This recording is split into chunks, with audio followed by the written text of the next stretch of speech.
MLA Bagadiya છે તેની એક ઓડિયો ક્લિપ વાયરલ થઈ છે। હવે એ ટેન્ડર પ્રક્રિયા પૂરી થાય ને એટલે નેગોશિએશન હોય વિધિ ત્યાં સરકારમાં ચાલે છે। વિધિ પતશે એટલે કામ શરૂ થશે। બરાબર।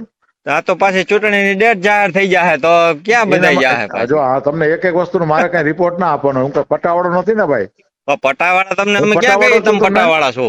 તમને અમારા એવી વાત કરો, તમને કહું ના પૂછો આ બધા કાર્યકર્તાઓ અમારા કાર્યકર્તાઓને બધાને સાહેબ મેં મળી લીધું, બધાએ વાત કરી લીધી।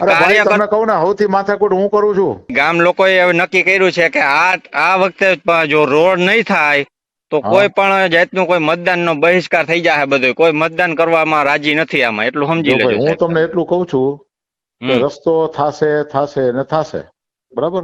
અહીંયા સારી ક્વોલિટીનો પોળો વાઇડ આ બધી માથાકૂટ કરીને મંજૂર માત્ર ને માત્ર મેં કરાવ્યો છે, આ સમજી લેજો।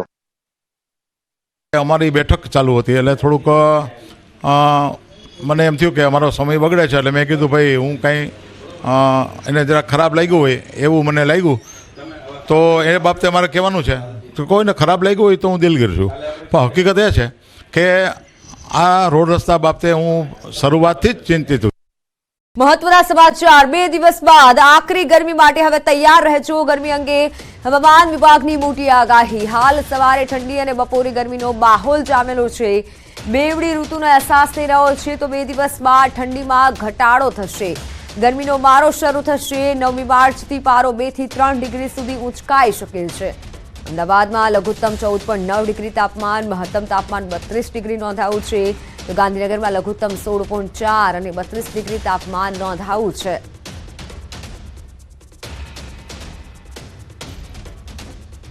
હાલ સવારે ઠંડી અને બપોરે ગરમીનો લોકોને અહેસાસ થઈ રહ્યો છે। 2 દિવસ બાદ ઠંડીમાં ઘટાડો થવાનું અનુમાન છે। बात करेंगे गुजरात स्टेट के लिए तो आने वाले 2 दिनों के लिए जो मिनिमम टेम्परेचर है वो एनआरसी लोअर चेंज में उसके बाद 2 से 3 डिग्री सेल्सियस का ग्रेजुअल राइज है और मैक्सिमम टेम्परेचर भी 2 से 2 दिन तक एनएलसी रहेगा। उसके बाद 2 से 3 डिग्री सेल्सियस का ग्रेजुअल राइज है मैक्सिमम टेम्परेचर और फिर 2 दिन के बाद मिनिमम टेम्परेचर बढ़ेगा तो मतलब और विंड भी नॉर्थ ईस्टर्ली प्रिवेल करेगी तो ठंडक में थोड़ा सा मतलब गिरावट आ जाएगी। तो राहुल गांधी ने शिक्षण राज्य मंत्री प्रफुल्ल पानसेरियाની સલાહ। રાહુલ ગાંધી કોંગ્રેસને જોડી રાખે, પાનસેરિયાએ સલાહ આપી છે। ભારત પહેલાથી જોડાયેલું છે, કોંગ્રેસને તૂટતી બચાવે રાહુલ ગાંધી।